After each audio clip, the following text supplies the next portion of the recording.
Peace and abundance, soul tribe. Welcome back. Welcome back. Y'all, I am so excited again about today. If you joined me on last Thursday, you know that the Mindful Monday segment has joined forces with BGN Entertainment. And we're so happy to be just collaborating with the BGN family and just providing you this amazing segment. So, yeah, this is Mindful Mondays, y'all. Welcome back. Thank y'all for joining us. I am um, going to be having a guest host on today, Mrs. Empress Nia, and I have her introduce herself in just a minute. But on today's segment, we're going to be doing a spinoff. If you joined us for last Monday, um, Nani and I spoke about just some womb wellness tips, some things that you can do to basically keep yourself in balance with your womb health, take care of your feminine health and hygiene and all of those things, some do's and some don'ts. It was a lot of information in a very short time. I got so many questions, so many people reached out just with feedback, and I appreciate that so much. So we decided to kind of do a spin-off from that and just discuss some foods and some lifestyle habits and some ways of just how we can incorporate womb health into our daily. All right. So again, I am Z. If you do not know me, I am a women wellness advocate. I do a lot of things. I teach, I coach, I birth, I mother. I do a lot. So in this space right here today, I am educating. So I'm going to provide my expertise with Western medicine along with herbal medicine and my personal experience to give you what I got. So, yes, I'm going to turn the mic over per se to Empress Nia so that she can introduce herself. And thank you so much, by the way, for hopping on with me last minute. Yeah. Nani is not feeling well today, so she'll be joining Oh, us next segment. But my beautiful, beautiful sister is standing in her place, and I thank you so much. So yes. have edit, my beautiful. Well, blessed love, give thanks. It's Empress Naya. I pronounce my name as Naya, so Naya. I think between one of the letters, it's a short sound instead of a long sound. But just to give background about myself and greetings to all of the viewers, I'm very pleasured and honored to be here and engaging conversations about wellness tips and just allowing the spirit to flow as it relates to health and Yoni health specifically, or womb health. So background about myself, I'm currently living in Antigua, which is in the nation of Antigua and Barbuda, which is located in the West Indies. So much about myself here. I'm a certified doula, internationally trained. I am, I would say, a full spectrum, but I don't say full spectrum. I just say international doula, natural doula, wellness doula. Those are the components that's the area that I tend to come from in terms of uh, being in the birth work arena. Is really focused on the natural aspect of it, the wellness aspect of it, eating right, living right, being mentally, stable and being able to heal oneself and having the capacity to support others within their healing journey. Um, so much about myself. I'm a yoga instructor. I pretty much am a hatha yoga instructor, but do all sorts of yoga, kundalini, kinetic yoga, whatever you name it. And I have a culinary background too. Primarily, when I started my journey into healing myself, I was primarily a raw vegan, as they would call it. So I was about living a living foodist for about maybe 4 to 4.5 years. And within the 4.5 years, I was as a living foodist. I did a lot of training with chefs. I trained with a lot of, at least I can count a handful of chefs, black chefs who were pretty much into their practice. So, and I'm a Howard University alumni. I have a master's degree in history, and I also have a master's graduate certificate in women's studies. So, outside of my work within the health and wellness aspects, I do a lot of work as it relates to history. And I do that with my companion. We're working on one project here as it relates to history, and it's called Greencastle Hill. And it deals with the summer solstices and equinox experiences. So Hmm. we do a lot. Yeah. Wow. Wow. Yeah. Very impressive. Very, very impressive. You are a woman of a lot of talents and seems like you wear many, many hats. So I heard that you used the term full spectrum and international doulas. This is a personal sidebar question for me. Is that term interchangeable? Like I know full spectrum doula, to those who don't know the lingo, means that you would support someone before they get pregnant, the preconception phase, during Mhm. the time which they're pregnant, which is the prenatal phase, and then after they have a baby, which is the postpartum, or if they suffer a loss. You can Mhm. basically provide any support in any range or any spectrum of birthing or pregnancy. So, how does that differ from international doula? I think the reasons why I said that typically, well, honestly, on my certificate, it says international.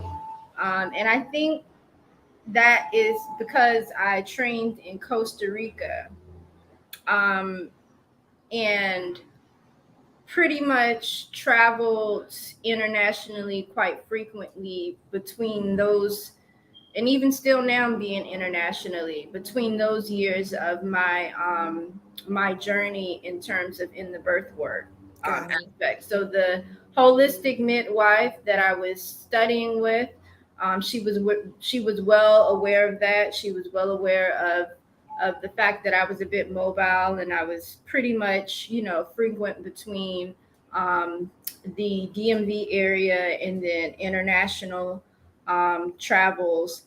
So she decided, and then it was an international training itself to say international doula.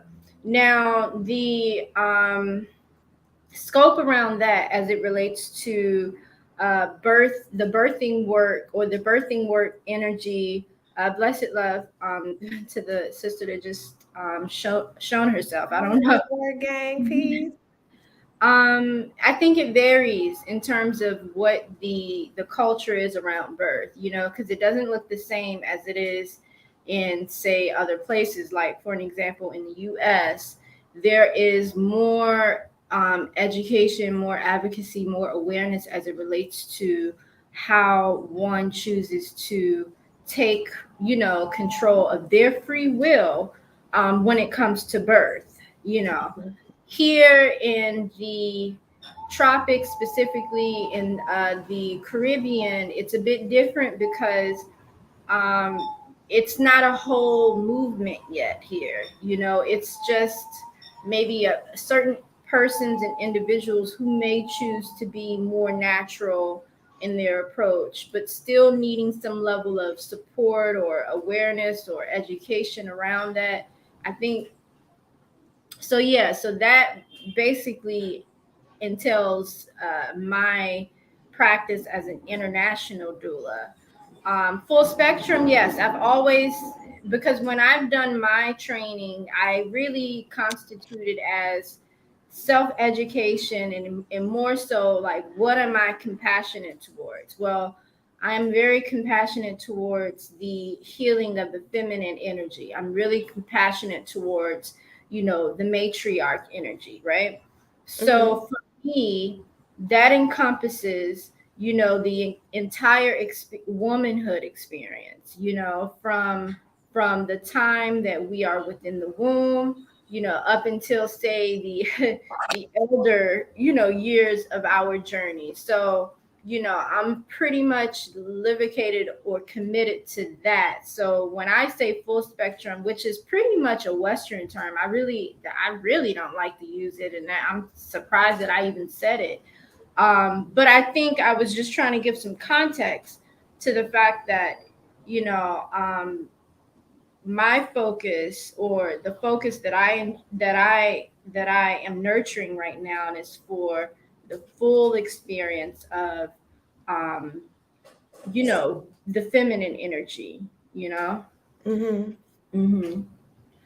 I think that like so many, depending on where you are in the world, it's so the lingo is different. I know in certain parts of even here in the US, some doulas call themselves birth keepers and they don't like to use the term doula. So I thought maybe it was a preference or a way that, maybe in that part of the world in the tropics that they spoke about birth keepers or birth work or the I term. love birth keeper. Yeah, I love the term birth keeper myself because, it pretty much takes us out of a box. I feel like my from my experience, when it comes to the profession, I think doulas are very, very different. They vary.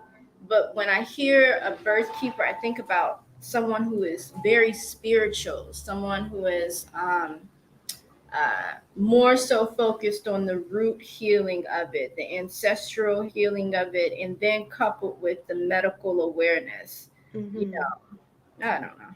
I know. I really resonate with that. I feel like it's just more meaning and more value to the term when you mean birth keeper because just the origin of the word doula. But it's a whole nother conversation for a whole nother day because it's Okay. some it's people really do get offended by that term. But yeah, Mhm. so I'm interested, and we're going to talk about a little bit later in the show of how birth trauma and birthing experiences shape Mhm. our relationship with our sexual health, with our yoni, with our womb space, with our children, with ourselves. Like it sets the premise for so much, and so we're just going to be discussing some tips and some things that I like to share, some things that I incorporate, some herbal knowledge, a few herbs that I wanted to be a doula in my last pregnancy. I wanted a doula with my last pregnancy, but I ended up giving birth in a hospital because I caught.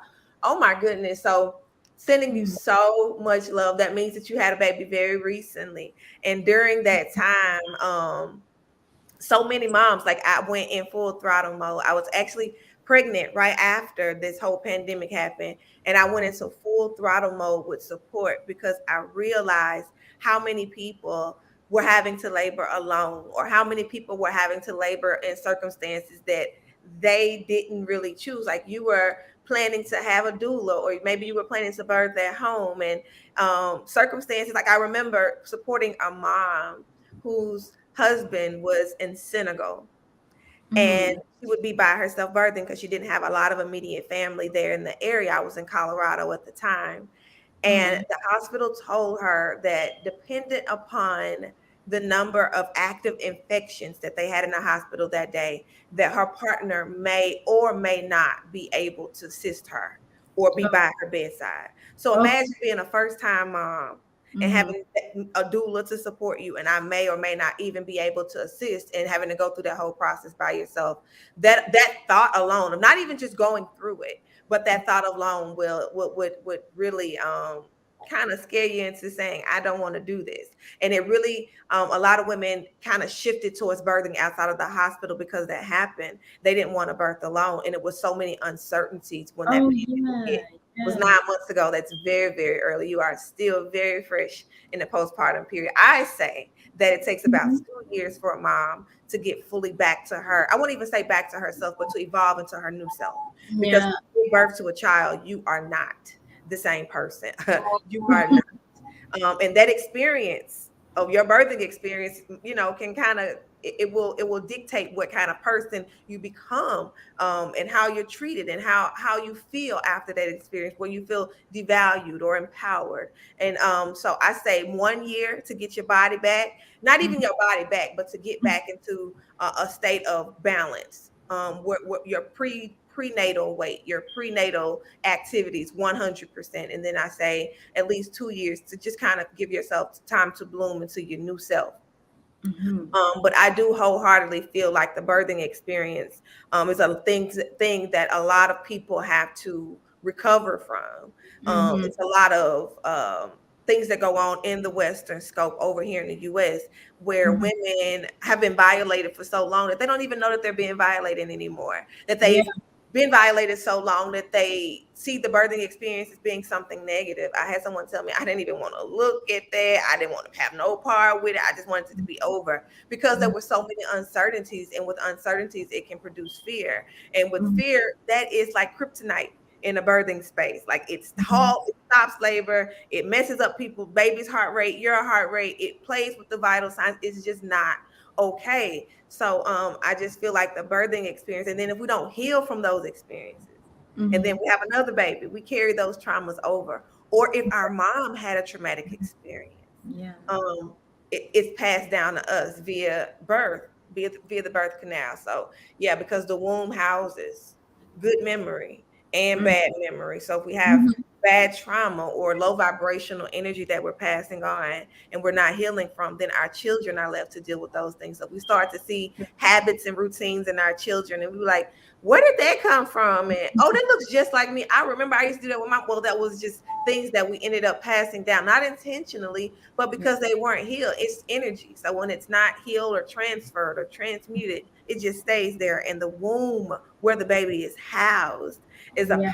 powerhouse of memory, and where everything is stored that a woman goes through. Like it's such a manifestation tool and portal, and I'll call it the tape recorder because it remembers. Even when this mind wants to forget, in the female anatomy, the womb remembers. So unless we are dealing with those traumas and actively moving that energy out of our womb space, Right. we create space for fibroids, cysts, Mm-hmm. infertility, dis-ease, things like Mm-hmm. cancer and stuff like that, because that energy just it replicates, it grows when you don't transmute it or get rid of it, when you don't clear it out. And although this may seem a bit spiritual, spacey for some, but it's energy, and energy it manifests itself into a physical. Any physical ailments are, it's mind, body, and soul are linked to a spiritual blockage, or a mental blockage, and it manifests itself as physical. The body is always speaking, always speaking. And for a lot of women, for a long time, we've had to operate in divine masculine mode. Yeah. Independent women. When I got my own car, my own job, I don't need no man. All of that, and we don't realize that we were out of balance doing that, but we were Yeah. doing it out of survival mode. We need our men. Our men need us. Our Yeah. babies need us to be together. You know, our Yeah. babies need to see what that looks like. Healthy relationship, mommy loving daddy, daddy loving mommy, because that's what they're being taught, right? So when we get into that, I want to step into the role of this. And I'm not saying they're gender, my house does not operate by gender roles, trust and believe, but it's about energy. It's not about gender, it's about energy. So when women are out here trying to do it all, not trying to ask for help, not resting, putting their self last, they're not operating in their divine feminine. They're operating in the divine masculine.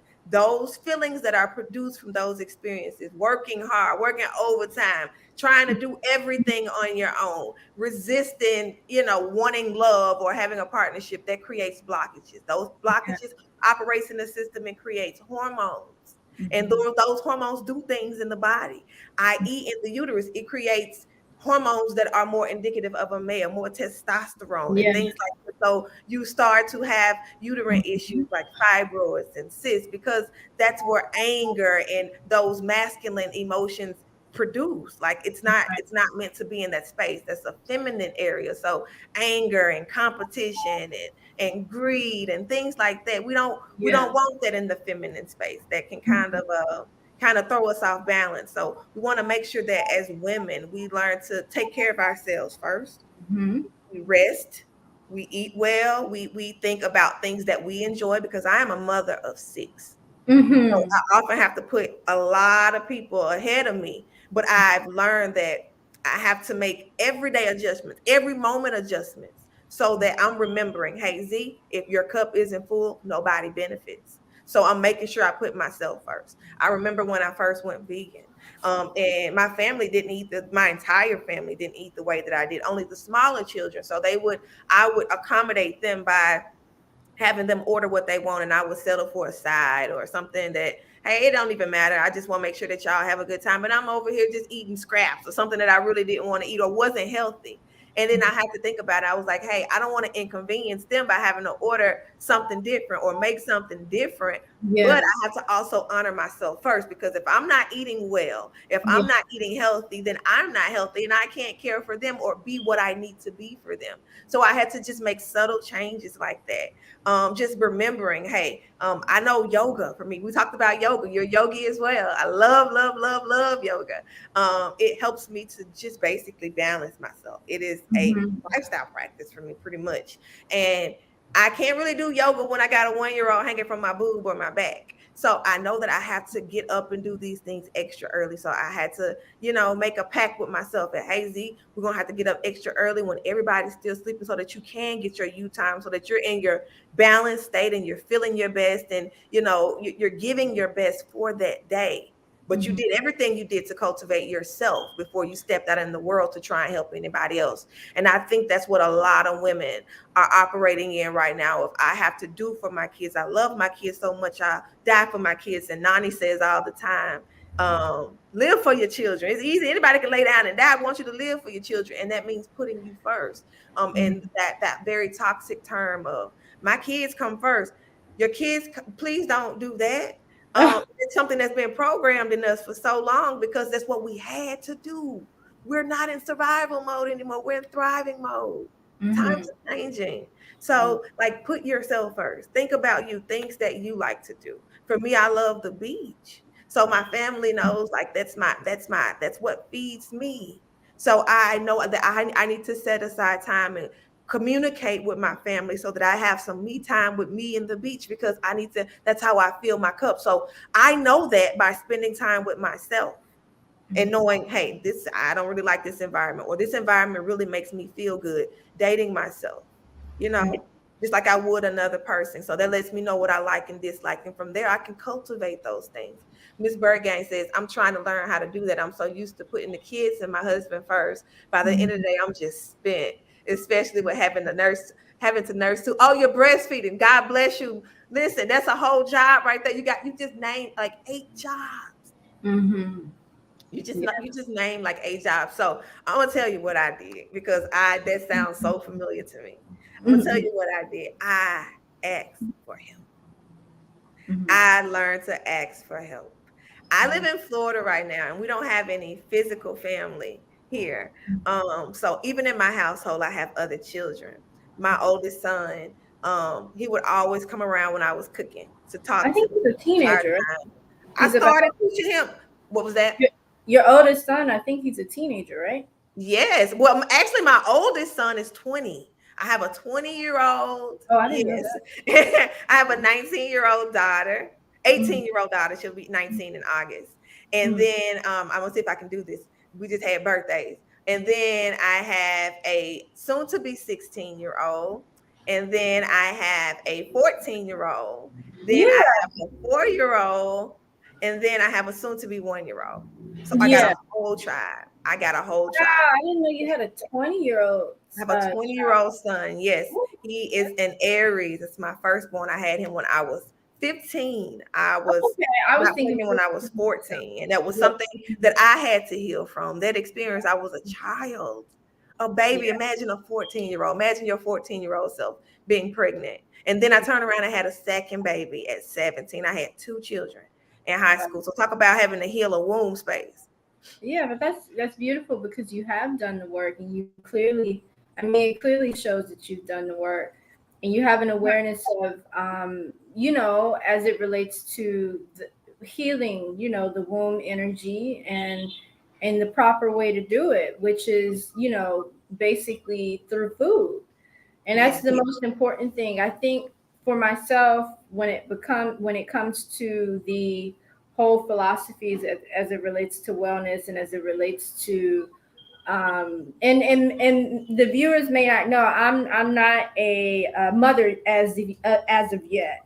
uh, I myself am just experienced with it because I am a doula, so I spend time and energy supporting women who are, mothers, or women who were with child, and, may have had some experience around childbirth, whether they chose to terminate it or whatever have you. But myself, when it comes to, and also having experiences too as it relates to childbirth personally, I know when I was young, I think I was like maybe I was maybe no older than 10 years old. My mother and I, we would always watch the Lifetime channel delivery. I think it's called Labor and Delivery Mm-hmm, episode. mm-hmm. And I think that that pretty much shaped me in a way. Like, that was something that I had consciously chose on the spiritual side for purposes and meanings, and, hints of what I need to do as I progress into, you know you know a woman. What are the things that I should be focused on? But I mean, I think the food aspect is what can really be a tool or guide to really preparing ourselves to be the healers and the matriarchs that we should really show up to be within our families. Because from my experience, from eating a toxic diet or consumption, and then transforming my eating habits to plant based, or what people would consider vegan or things like that, is that when I wasn't eating healthy, I had no concept of how to be well mentally, emotionally, spiritually. It just wasn't there. It seemed as though that the lifestyle that I had was contradicting um, thoughts and acts and deeds of preservation, of righteousness, of, how to just live upright, how to be, not only a servant towards, other people and towards, our loved ones, but how to be a servant towards myself. And when I started to do that, I began to nurture and cultivate a relationship with the Most High, with the Creator, with the oneness thereof. So it's pretty much, and then understanding the universal laws, like the laws of nature, the laws of energy. Like, it's pretty much, for me, it's always been and still the consumption of what we eat and what we are eating on I guess, dietary level, but what we are eating on an energetic level as well. Like, what are the energies that we're eating? Yeah. I agree. I think that diet plays a huge, huge part. I think it was pivotal for just me deciding to live holistically, and I didn't even know what I was doing at the time. So it just goes to show that the intuition knows, the higher self knows, and Yeah. so I feel like it's mind, body, and soul because I do. I have witnessed, and this is just my perspective, is that people will go real heavy on the diet and then skip the shadow work so they can commit to eating well, to cutting back on those things that aren't in alignment with their system, but they don't do the shadow work or the transmuting of that energy. And I do feel like food is fuel, straight up fuel. So what you are is going to basically, when your cells regenerate, what you feed it or what you give life to, like what the life force that you give to it is what you're going to be like literally become. So food plays a very vital part in how you operate. Like it can be either 87 gas or not 93 octane. It depends on what you're putting in your body, the performance that you're going to get out of it. So I feel like eating is huge, huge, huge, especially when overall health, not just women's health, but health for Mhm. our children, health for our counterparts, our men, like everybody. Like I feel like that's huge, but especially with uterine health, although I feel like it needs to be um combined with mental health Yeah, too, because there's a lot yeah, of women who go through things like, think about postpartum depression and yeah, things like that, or people who have experienced loss or difficulty conceiving. Like that yeah. takes a toll on people mentally as well. So if I'm changing my diet to make sure that I'm in alignment to conceive, am I changing my mindset as well, that I can get pregnant, I will stay pregnant, that being able to change those things and changing that mindset helps to transmute that energy in the womb space, if that makes sense. Yeah, yes, because when you speak Mhm. about it does make sense when you speak about the shadow work in terms of having experience in people who eat healthy and still not doing shadow work. It makes me think about a particular experience of mine that I've had rather recently when um, thinking about how uh, this person to me, when I think about it, there's some things that I wouldn't consume that they eat. But when we're thinking about, okay, eating well and eating healthy, they're at the top of their game, because they're fresh foods, vegetables, and things like that. But it's important to do the shadow work. And I think a lot of the times here in this realms of it of healing, that a lot of us kind of miss that. In fact, if I can give it a percentage, like maybe 90% of us really miss that kind of intentional healing work. And the reasons, I mean, can vary, but when you're committed to yourself, like myself, I'm really committed to myself. I know for sure when I first started this journey to healing, I was a graduate student at Howard University, and a life changing event had happened to me while I was there. And from there, I've just been on fire. Myself, I've really desired to be in the position of a motherhood, but I just recently married. This is the first time I've ever been married. And not only that, but before I became in this position that I am now, I had to go through a lot of healing, a lot of trauma. I think I don't know about now, but for me at the time, clinical therapy was what I chose to do, right? I Okay. chose to see a therapist. It had to be a black therapist. In fact, I was doing two kinds of therapy. I was seeing one therapist who was an independent entrepreneur. She was associated with the Black Psychologists Associations, but she was doing her own thing and her own practice. And then another therapist was another woman who was near and dear to me at the university hospital. I chose no medication at all because I already knew where I was headed. I was like, nope, I'm not really into that. But I feel like when I committed myself to that, and I think I did the work for at least a year, but it just continued to just be a growing thing, just going deeper and deeper into the rabbit hole of myself. Okay, well, what I need to do, what is preventing me from, being, say, following to the extent of elders, teachings, like for an example, Queen of Four. Like, what is preventing me from learning and evolving into, a woman who has or who is on the trajectory of healing herself? And honestly, when I think about it, that shadow work is just a matter of what you are willing to do. It's just a matter of your will. So I would assess and say, just from hearing what you have to say about your journey, being 15 years old, giving birth,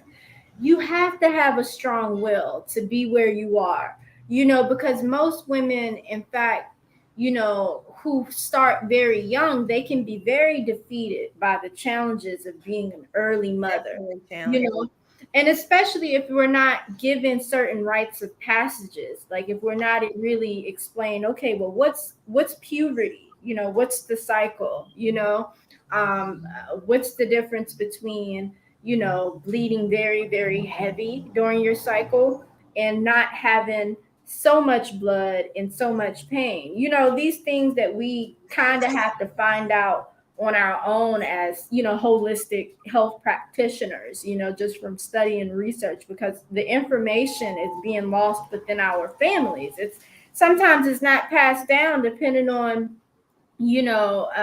which background you're coming from. I know for me, I had to seek out a lot of this information because it was just too many. I think for I real. think, and I agree. For honestly, I think that it's because of programming and the things that we're subjected to, and I think that this is the reason for these spaces, because a lot of that information was told that it wasn't, conducive to us, or it was harmful. You know how many people I come across that I have to give a whole spiel about herbs and convince them that this isn't toxic, yet they take things like pharmaceuticals, or like you spoke about with the mental health. You didn't want to take medications. It's because of these side effects. As a former mental health nurse, I remember having to gown and glove up to give a patient certain types of medications. Now, I'm thinking to myself, if it's harmful for me to have to put on all of this garb and protective equipment, what is it doing to that person on the inside? And how could it potentially benefit them if me touching it could cause damage to me and my system? And I'm not That's even ingesting it. So that in itself got my gears to thinking as it pertains to Western medicine. That was my background, but it's about one, healing self. I'm able to speak from the platform that I'm able to speak from because I did the work mm-hmm. first for Mm-hmm. myself. I'm not telling Yeah. people to do stuff that I didn't incorporate in my life. So when I wasn't incorporating medications and Western medicine and things like that into my lifestyle, I couldn't teach about those practices anymore. And that's when I stopped operating in the scope of a registered nurse. So I feel like, and I apologize for cutting you off, I just wanted to make sure that we did not lose that point. That is why we have safe spaces like this, just being able to share our knowledge and our Yeah. experience. Because when we talk about things like shadow work, there's probably Mm-hmm. a lot of people that are saying, what the heck is shadow work and how do I get started? Because it's a very experienced term, someone who's been in the healing spectrum, or who's someone who's consciously healing. It's not something that you just stumble across every day or in everyday conversation talking about shadow work. And that just simply means your triggers or your traumas. Say, for instance, if I am walking or going on a certain part of town, and every time I drive in that part of town, I get feelings of anxiety or I get tearful, I want to go back and ask myself, why does this make me feel that way? Or why am I allowing myself to experience those emotions? That is a loose term for what shadow work is acknowledging your triggers, or unfavorable emotions when they arise, and just seeking out the root of what's causing that, and just saying, hey, I'm not going to let this control me, and this is how I am going to take my life back. And that is shadow work, and that is an ongoing Mhm. process every day. Yeah. And, Yeah. Yeah. and I you was speak just, I about was food actually, too. okay, go ahead. Yeah.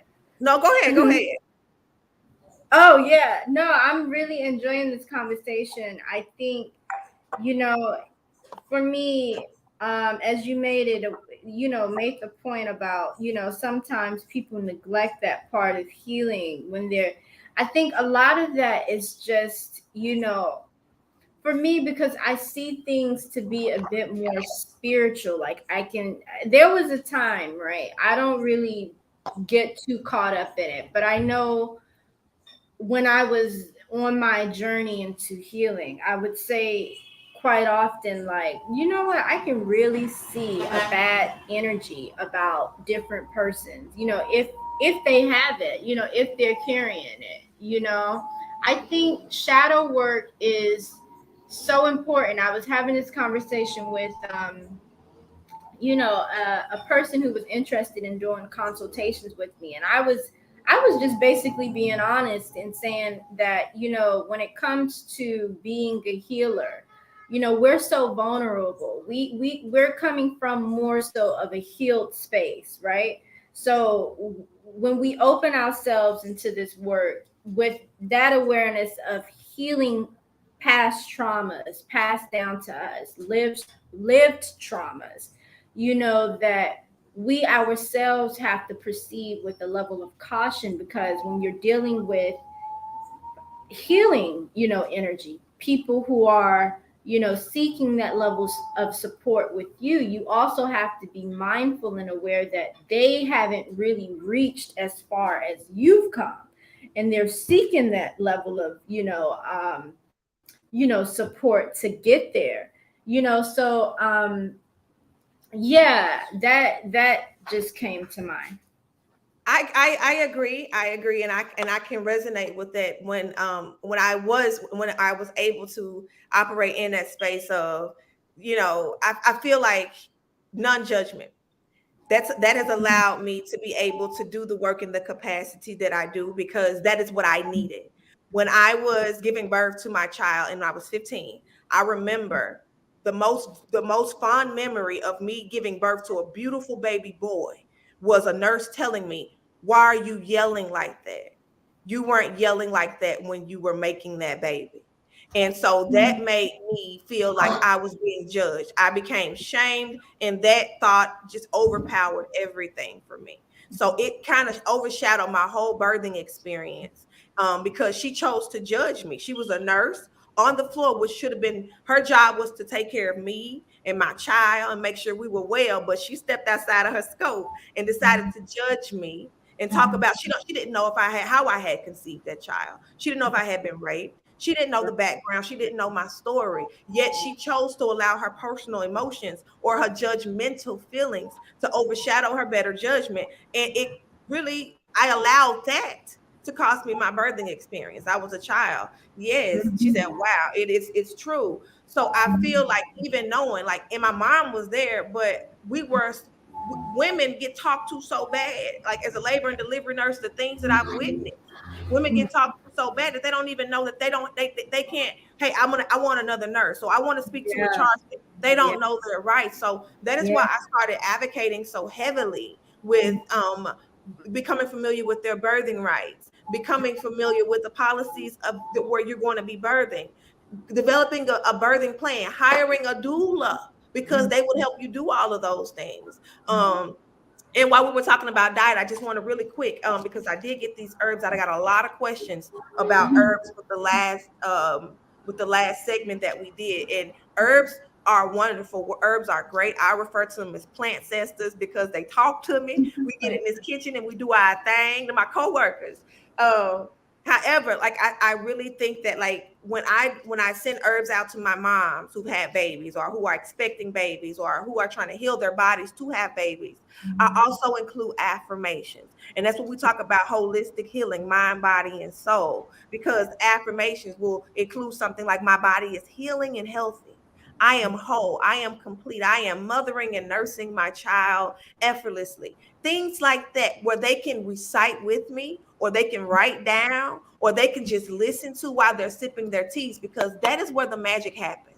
When you incorporate the mind, the body, and the soul. So while we're physically changing what we're putting in our body, we're ingesting our herbs, we want to change the way that we're thinking. Because if I am ingesting herbs, but I'm thinking these herbs ain't going, what is this stuff, some craziness, then it's just going to counter out the magic of the earth, because you are the magic, and you believing in that is what's going to activate the power of that. So you got to change the mindset program. Just how people think that, let me see, cesareans are a natural part of birthing. That's a program, because you've seen it happen so much, it's become so routine that you begin to believe that, hey, that's okay, because I see it so much. My sister had one, my auntie had one, my uncle, who knows? Hey, everybody had cesarean, so it looks like something that's natural and normal. So I just got on the tangent here, but I want to talk about my herbs, my herbs, my herbs, my herbs. I want to do mind, body, and soul, speaking life into whatever you believe in. If you're believing that you want to conceive twins, or conceive on this day, or do whatever you want to do with your body, you have the power to do that just by believing in yourself. Our power is so dumbed down sometimes. And then we Yeah. get it so easy. So these red rose, what I love, I grabbed it first. That's my Okay. red rosebud. These are great for circulation. Just if you want to create a blend at home for yourself, these are very, very simple herbs that you can find just about any apothecary. I suggest Hannah's Herb Shop. They ship all over the country, probably all over the world. They're really fast, organic herbs, high quality herbs. They are not all created equal. So when you're looking for herbs or looking at starting any type of herbal therapy, making sure that your herbs are high quality, organic, not sprayed with pesticides. Just making sure that you get reviews on the herbs, and when you're drinking them, like see how they make you feel. But one of my favorites is red rosebud, because we're running out of time here, so I want to make sure I get my herbs in, because a lot of people reached out talking about herbs. So the red rosebud, these are great. So these herbs are great for drinking in a tea, or you can also steam with them. Herbs are so versatile; you can use them in so many different ways. But the red rosebud is one way that I drink this in my tea. I use it in my bath when I'm taking baths, because roses are very high vibrational, one of the highest vibrational elements here on this planet. And when you surround yourself with them, come on now, when you give your honeybee a dozen roses, she dropping it off like it's hot. If you give a postpartum mom some roses, that's gonna lift her spirits. I sip them and I feel amazing. So I love, love, love rosebuds, rose water. All of those things are healing elements because the vibration is high. It's all about vibration and energy. Red Yeah. rosebud is really good for circulation, y'all. Were you want to say something, Naya? No, I'm learning too. So thank you on that. Yeah, No, no, no, I'm you're welcome. yeah, I Absolutely. yeah, I'm learning the thank you with the teaching of the herbs. I just so are those red rose petals? These are red rosebuds and petals. This is a mixture I have right here. But I received some really beautiful roses on my birthday, and Mm-hmm. those were some organic roses. They were long stem roses, beautiful. And what I did was I allowed those to dry out just the petals, and then I made some magnificent rose water. And I'm going to put that tutorial up. But you Yeah. can just use all of the elements of the roses. They are just so magnificent for everything, for skin. I use it as a toner for my skin. I use it as a hydrator for my hair. I sip the roses. I bathe in them. I love roses. Yeah. So it's really good for circulation. So if you're having issues with fertility, it increases circulation. Anywhere blood goes, it heals. So it helps to Mhm. heal organs and dysfunctions when you're increasing the blood flow. So red rosebud, color of blood. If you know anything about the doctrine of signatures, you know that that's a key indicator of how it works in the body. It's red. So red rosebuds and petals are amazing. And that is such a feminine flower. Mhm. Another one is motherwort. I absolutely positively love motherwort in Yoni steams and in teas. It tones the uterus. It's also a heart healer. Many people don't know when you're carrying a baby, your progesterone and estrogen levels and your progestin levels, they're like all over the place, and it can cause strain on the heart. Mhm. Breastfeeding helps to replenish the heart after you have a baby. So when you don't breastfeed, it kind of puts you at an increased risk for heart disease and also breast cancer, because it's stopping the body's natural flow. It's stopping the Wow. body's natural, how it's supposed to operate. So when you stop the flow of that milk, it kind of creates a blockage. So motherwort helps to heal the heart, and it also helps to tone the uterus. So this is a great herb for steaming and for sipping. Oat That's straw. a What was that? oh, I wanted to just highlight that that's a really Absolutely. good awareness that you bring here of the herbs. Myself, Mhm. I wouldn't consider myself an herbalist, but I am getting the connection that the heart and the womb are two. They're actually one, in fact.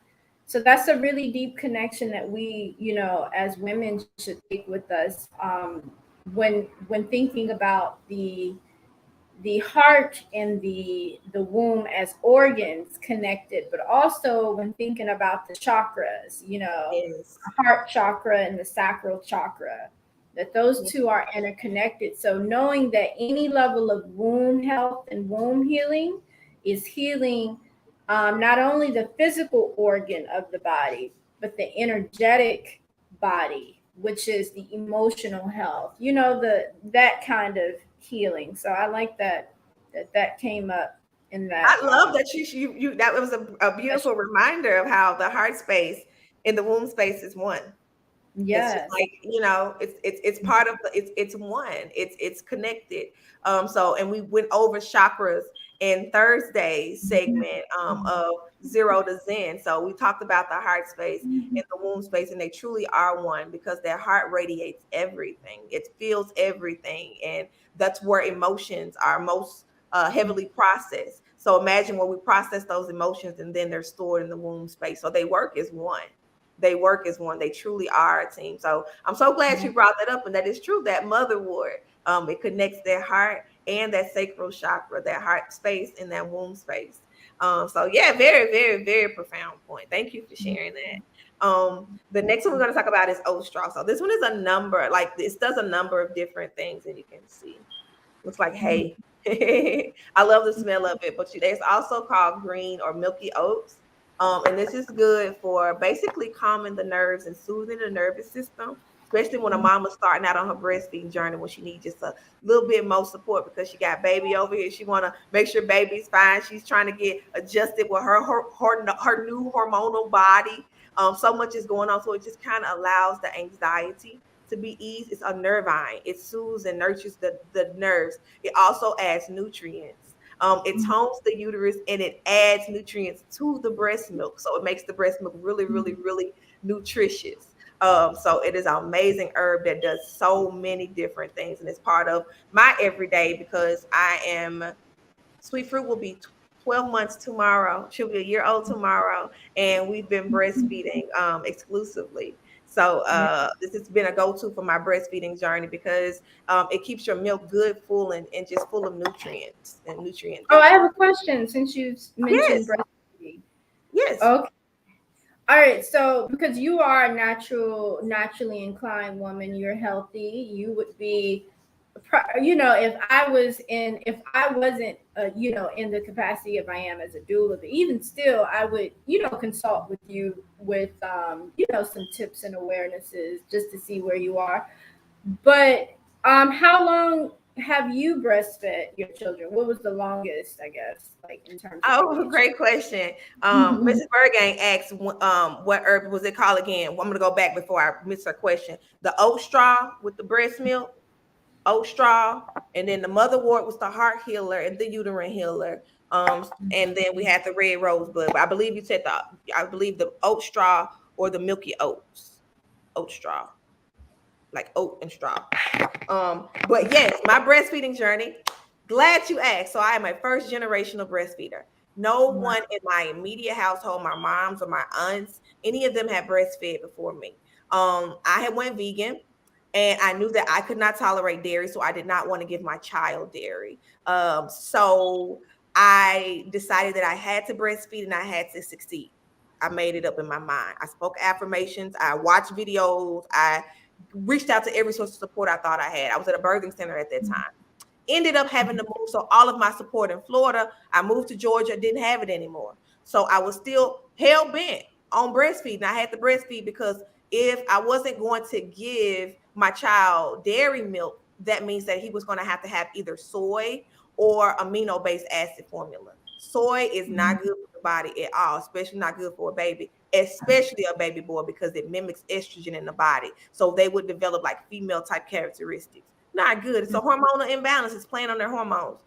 Definitely not good for a baby girl either. So young, having her hormones played with like that. So I was not game for formula for that reason. Very personal reason. My opinion, not knocking nobody who do. I formula fed 4 babies before I had enough knowledge to to breastfeed baby number 5. Anyway, so I didn't have any option but to breastfeed. That was my only option because I was not working at the time. Amino acid based formula is like $60 a can. Me and my husband didn't have that type of bread at the time. So I had to breastfeed. Only resource I had was my best friend at the time. Her name was Tamisha. She was the only person I knew to call. And we hadn't spoken in years. I just remember her breastfeeding her child. She gave me so many tips and pointers. And then there was a breastfeeding Facebook group that I was a part of. And those 2 resources was all that I had. They don't have enough resources out here for us, but they got me through my first journey. And I breastfed my 4-year-old until he was 3. The only reason that we weaned is because I became pregnant with my now 1-year-old, and my breast milk composition changed, and it was not enough full fatty milk to continue to sustain him. He ate food, but he also got breast milk. Why did I continue to breastfeed so long? People would say it's perverted. No, I think that your perception is a little warped based upon maybe programming, past experience, trauma. I'm not sure, but my boobs are made for me to feed my child. And if that offends you, then that means that you have some shadow work you need to do. But I'm gonna feed my baby. So I decided to continue to breastfeed so long, regardless of I had family members that thought I was completely bananas. Are you kidding me? That baby's so big on your boob. But my child did not get sick. He did not develop allergies. He was in the best of health. Growing, oh my God, the brain development and function. He was walking at 10 months, potty trained at 12 months. He was in underwear, barely even holding really good words or conversation, but he knew how to go to the pot. Because and people would say that he was gifted and all of these things, but if we don't ever give our babies natural things, we don't know how they are in their natural state. Cow's milk is not natural. I don't care how the shoe fit. If your butt hurt, hey, I said what I said. It's not natural. It's a cow milk cow. So yeah, my longest breastfeeding journey, long story long. That's because that's how I get down. I breastfed my youngest son AJ for 3.5 years, and then I stopped. He weaned off naturally when my milk composition changed, and now I'm in my second breastfeeding journey with my littlest one that's 1 year old. So I've had pretty much a 4 year stretch of consecutive breastfeeding, 4 years straight.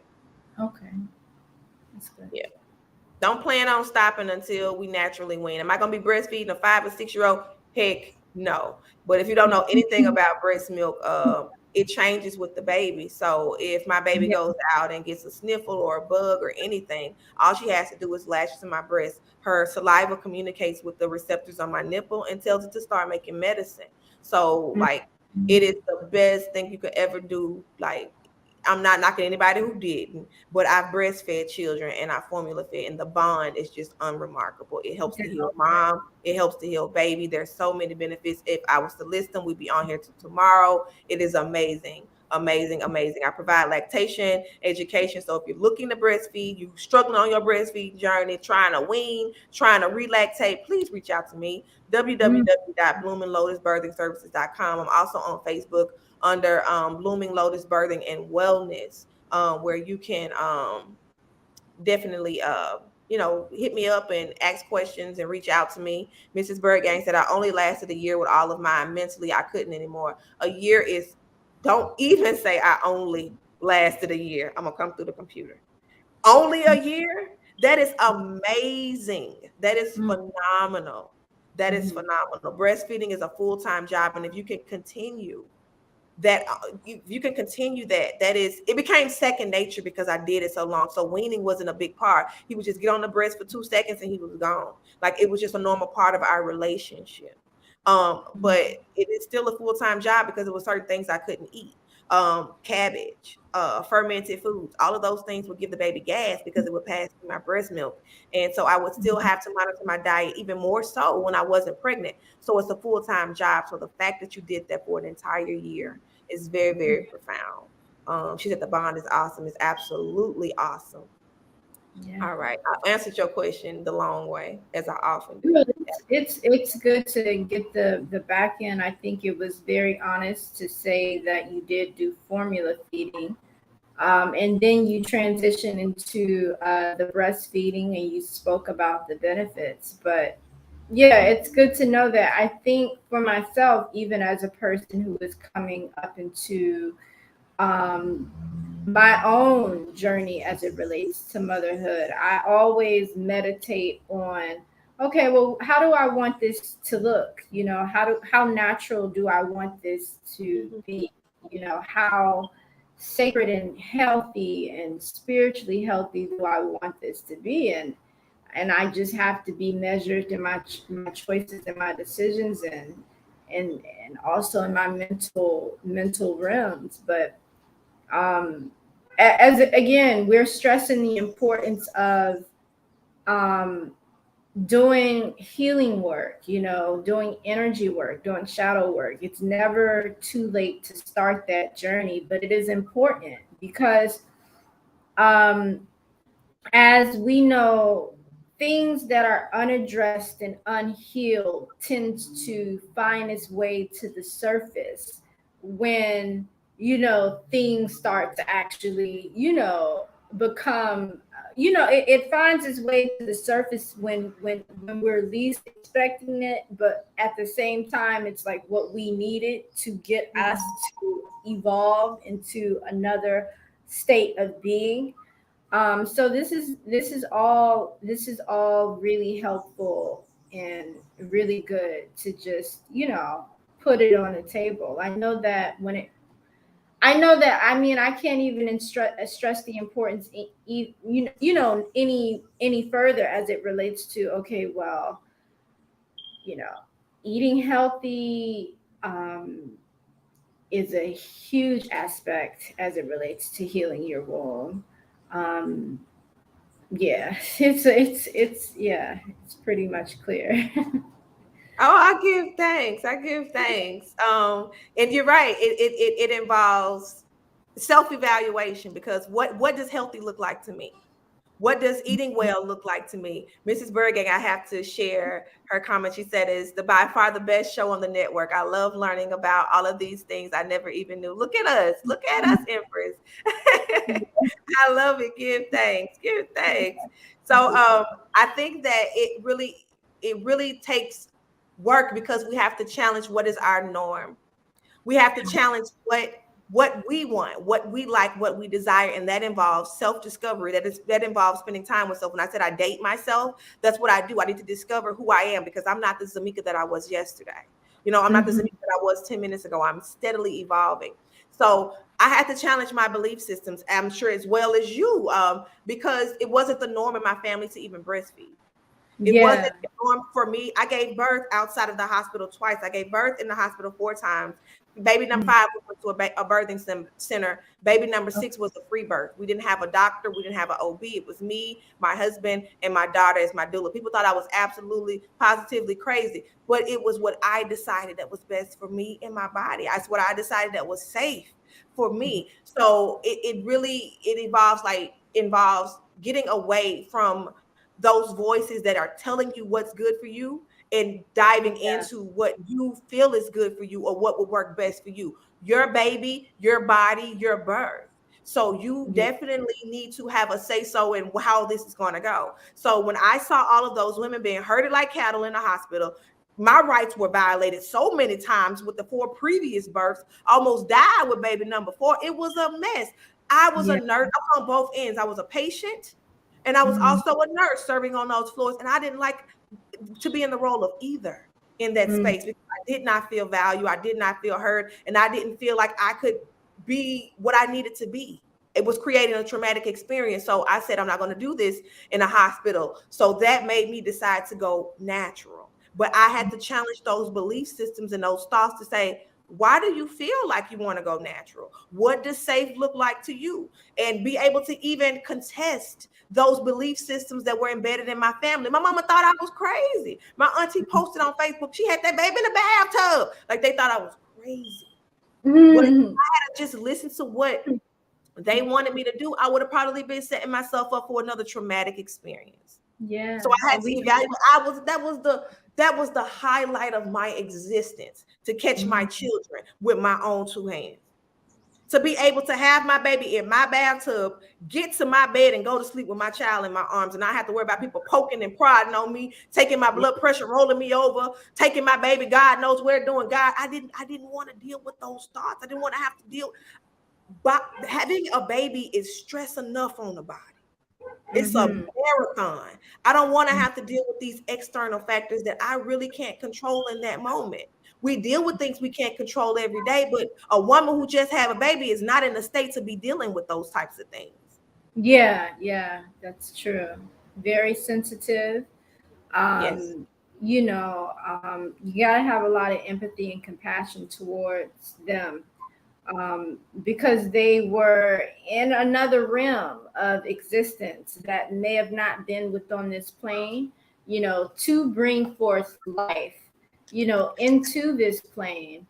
So, yeah, some things came up to me as you were talking about, like just family history. That's one of the things that the doctors like to go through when you go into their facilities. They'll ask you, okay, well, who had a history of this, and just trying to get that information. Well, I would say that when you're on this holistic path and you're doing things like shadow work and you're changing what you eat, and you're changing your reality, your spiritual perception, that you're going to go through a journey where you may have to be isolated for some times, where you may have to be like on your journey seeking this information with, like, say, all of your loved ones not really being on your side, Yeah. or, not necessarily them shunning you, but there being this, their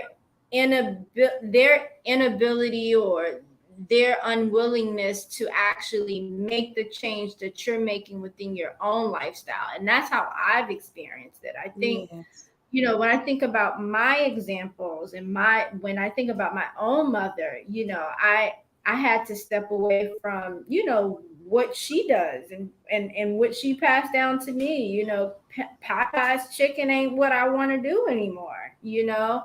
Eating biscuits, going to the movie theaters, eating their popcorn. These things aren't what I want to do no more. But I guess just for those who are watching and listening and wanting to, have some awareness of how deep this thing can go. Like, it may feel like, that ones may not be so supportive, or if you may have support, but you have to be very, very self-determined, and you have to be very, very committed to yourself. Can't Yes. really look outside of yourself as much. And when you do choose to look outside of yourself, it have to make clear sense on, okay, what are you seeking to gain so that it can benefit you within the long run. Because, the you'll just see, like, when you start to make changes within your lifestyle, that a lot of people are not really willing to make the changes that you're making. So you may be on the path in the journey, by yourself. And if you have basically a young one or a child, you are setting the tone for them, so they're going to follow suit because you are leading them. You don't have to really question them. It's more so like, the adults that you may probably have to question, like, who would be really, really of support to you, because the children are still innocent, and you are in a space of leadership, so you can really help change the trajectory of your family, so that is something to keep in mind when it comes to healing, and also being accountable, because sometimes when people get into healing, they kind of step out of themselves and like to point the finger, like, oh. No, it's okay to acknowledge, and to grieve about situations, but you also have to be accountable for your own healing and your own choices and self-examination and things like that. So it's really, if that makes sense, and if I'm speaking it clear enough, but it's No, it really, makes a lot of sense. That self accountability, because I know a lot of people will go around wearing their stories or their traumas as a badge of honor. It happened, it Mhm. did, and maybe it didn't feel good. Maybe it was straight up garbage and traumatic, or however one chooses to judge their experience. But you to carry that, I heard people like if they'll have like a diagnosis of that's my anxiety or things like that. Well, you're claiming that it's those words. We Yeah. were talking about speaking and how powerful it is to speak and to believe. So now you're associating yourself with that. So Yeah. it really sums up to belief systems and what you truly believe. And like you said, being accountable and not playing victim of, hey, I went through, somebody did that to me when I was younger. And maybe you didn't have control over that, That's but you right. have control over it now. And you take your power back by saying, that happened to me then, but who I am now, it made me better because, oh, I learned this from that experience, or I am going to operate in this way now because Yeah. of that experience. Not don't become that experience. And I Yes, I think learned you to said. disassociate myself from oh, I'm a teen mom. I had a baby when I was a teenager. It Mhm. taught me just how irresponsible I could have been. It taught me how what unconditional love was. It taught me so much. It grew me up really fast. I can say so many things about that experience, but I'm not going to hold on to a negative aspect to it to just say I was a victim. I'm going to take those parts. Well, I was disrespected. I was not acknowledged as a teenager. I was shamed. So now I'm going to use that to become an advocate, to talk about my situation in a positive light so that I can shed light for other people so they don't have to experience. I choose to take those experiences and transmute them into ways that I can help heal myself first, because even speaking about it was healing for me. Because at first I was so ashamed. I had 2 kids in high school. I had a recruiter to tell me that was absolute dumbness. You had to be absolutely dumb to have 2 kids in high school, not knowing my background or anything. So I felt the need to lie about having kids. So even speaking about it now, I'm being proud of having so many children, and Yeah.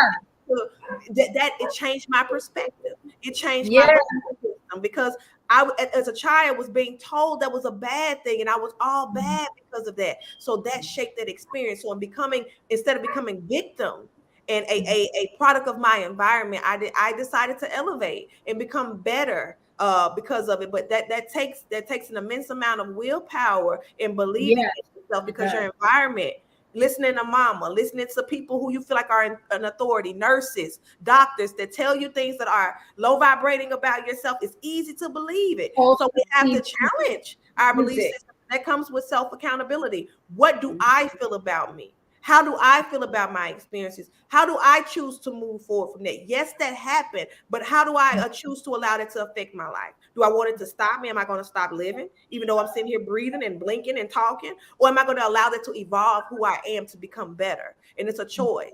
Um, so yeah, long story long again, we got another comment. Mrs. Bergang said, that's my problem. I've been holding on to those bad experiences. Now that I'm learning about chakras and shadowing, I have a lot of work to do now. It's a constant process. There's Yeah. no end point. There is no end point.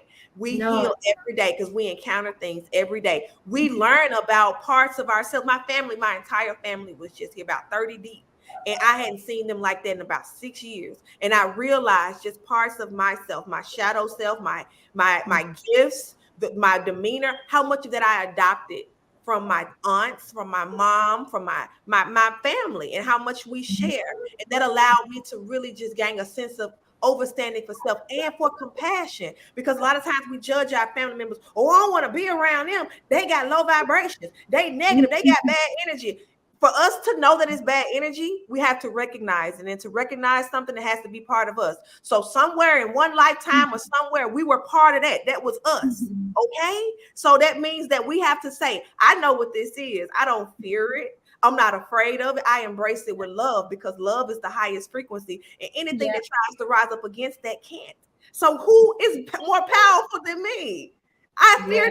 nothing for that reason. So I'm so happy that you're learning about chakras and shadow work, because these are topics that aren't really held in these types of spaces. This is free game. It helped me. I want to help other people, because it is so easy. Yeah. And we have become programmed to think that everything is so complex and hard. And if we just take time to be ourselves, for ourselves, and know that being authentically us is that magic, everything else falls into place. When we just take time to say, hey, Z, I love you, girl. Hey, you beautiful. Hey, you are the bomb. That means so much, instead of waiting for somebody else to tell us, because they have a choice to tell us that, or they have a choice to not even acknowledge it. And so we're going to allow our existence or our very being to be relying upon somebody's evaluation of us. That's silly. Let's give ourselves our roses. Okay. I do it every single day. My husband loves on me something serious, but I have to do that for myself first. I had to set the tone for him. Hey, this is how you got to treat me, because this is how I treat myself. You're going to have to match it to be better.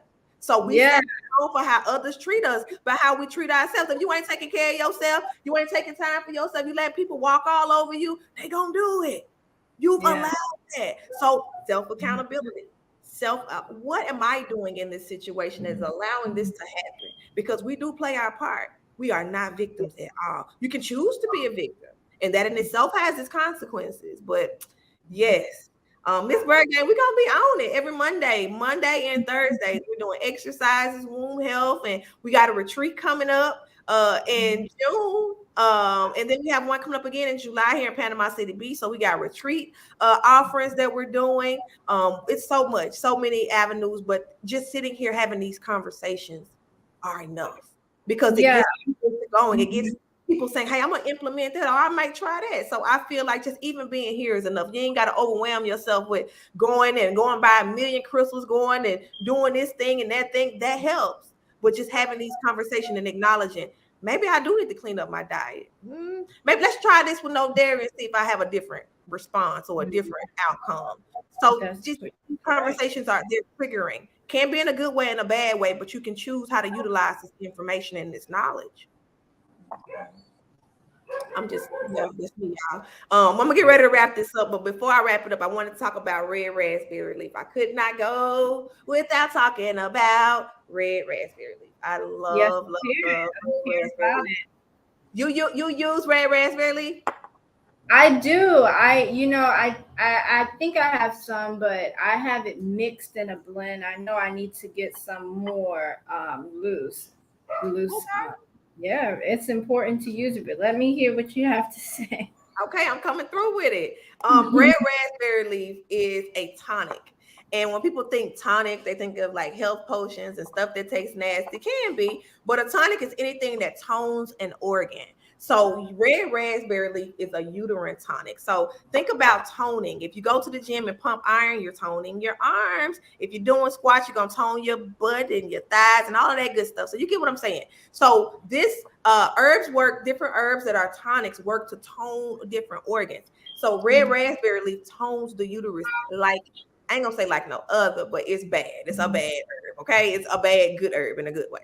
So I take this in the tea. You can steam with it, but red raspberry leaf, literally, women take this while they're pregnant to help to strengthen the uterus so that it can withstand the contractions, especially if they've had babies back to back. So if a woman has had babies back to back or a history of miscarriage or things of that nature, is because the womb may need a little help. It's not as strong as it needs to be. This helps to tone those muscles and provide support that you need to help to make that uterus strong to be able to withstand contractions. So I caution moms in the first trimester about red raspberry leaf. The herb alone is not going to put you in labor, but if you're already in high risk in the first trimester, it's a tonic. It's going to work the uterus. It's very subtle, but it's going to work the uterus. And if you're already at high risk, you may not want to start red raspberry leaf, especially if you're not taking care of yourself and things of that nature. But second trimester on, even if you're not pregnant, if you're a woman and you got a uterus, you can use some toning. It does not. It's like think about Kegels, y'all. Think about Kegels. So Yeah. red raspberry leaf tones the uterus. Great for the postpartum period because you just had a whole baby in there. The uterus was stretched out. It tones it and gets it back into where it needs to be. If you've had a baby and had some uterine issues or a previous uterine rupture or things of that nature, Mhm. you want to re-strengthen that muscle. You just like if any type of injury or heavy menses, heavy bleeding. Also, motherwort is great for heavy bleeding, heavy menstrual bleeding and menstrual cramps. Motherboard is great for that as well. But red raspberry leaf helps as well. But it's a tonic. Long story short, it's a tonic. I make a what we call a label lemonade. I'll make a tea and then add some other ingredients to it. And I have moms sip that while they're in labor to keep them hydrated because it's important. But red raspberry leaf, I had to pay homage to this plant sister. It's amazing for toning the uterus, great for pregnancy, getting a mom's uterus together so that we can prevent issues like uterine rupture or preterm labor and things of that nature. And then it's great for re-strengthening the uterus after childbirth or after any traumas to the uterus. So had to talk about the red raspberry leaf, had to get that in. So y'all know I can get on my soapbox. I love to talk. I thank y'all for joining us here. I want to get some closing remarks from Miss Empress Naya, if you will. I appreciate you again so much for coming through with all of your reflections and good mental food. I appreciate the exchanges. So, what you got for the people? Yes, thank you so much for the give thanks for this platform. I am gonna close with saying, just on the lines of the Yoni, healing that energy. I think most importantly, to really overcome the imbalances that we face, it's good to be within ourselves, but to also utilize our resources, right? So if we know that, there are assets that can help us get to the healed version of ourselves that we wish to see, don't be too fearful of utilizing, the resources that the universe aligns within your path, Yeah. and also just stay committed to the journey. There's going to be times when it feels like, is it even working? Is it happening? Like, I don't know what to do. Well, then that's when you would need to just move with that intuitive space on, okay, well, does it feel right? Because then that's when you'll know you're doing what you need to do. If it doesn't feel right, then don't do it. If you know it feels right and you know it's something you should be doing, then go with that intuition. So that's what I would have to seal up with. Yeah. I appreciate it. I appreciate it. Profound knowledge from a very profound and evolved being. I appreciate you so much, Empress, from stopping through. Please don't be a stranger to here at Mindful Mondays. Thank you so much to BGN Entertainment for allowing this space, allowing us to stream on this amazing platform. I'm loving it here, y'all. I'm learning so much. It's the network is so family oriented, and again, they have so many great shows, and I'll be back on Thursday for our Zero to Zen, where we're doing some body movement, and again, we learned about chakras on last Thursday. So that's the type of energy that we're cultivating here. I thank y'all for allowing me to share what I share, do what I do, because I love it. I love it. So we're gonna keep that energy flowing and going. If you need to reach out to me, I am on Facebook on Zamika Lockett. I am on Facebook as Blooming Lotus Birthing and Wellness, www.bloominglotusbirthingservices.com. I am always happy to assist. Where can they find you, Empress Naya? Oh yes. You can find me at, well, you can find me on Instagram, and it's Empress hyphen Naya, Nia, spelled like Nia as in purpose, and Isaac. It's ISAAC, and I'm on Facebook. That's my Facebook, right? Yeah. Ashe, Ashe. So there you have it. Another amazing Mindful Monday segment. I'm Yeah. excited to have Nani back. We missed her so much with this last show. So we're excited to have her back on next Monday. Y'all Oh yeah. enjoy y'all day. Thank you so Cultivate much. yourself so that you can cultivate each other. Peace and abundance. Soul Tribe. Namaste. Blessings.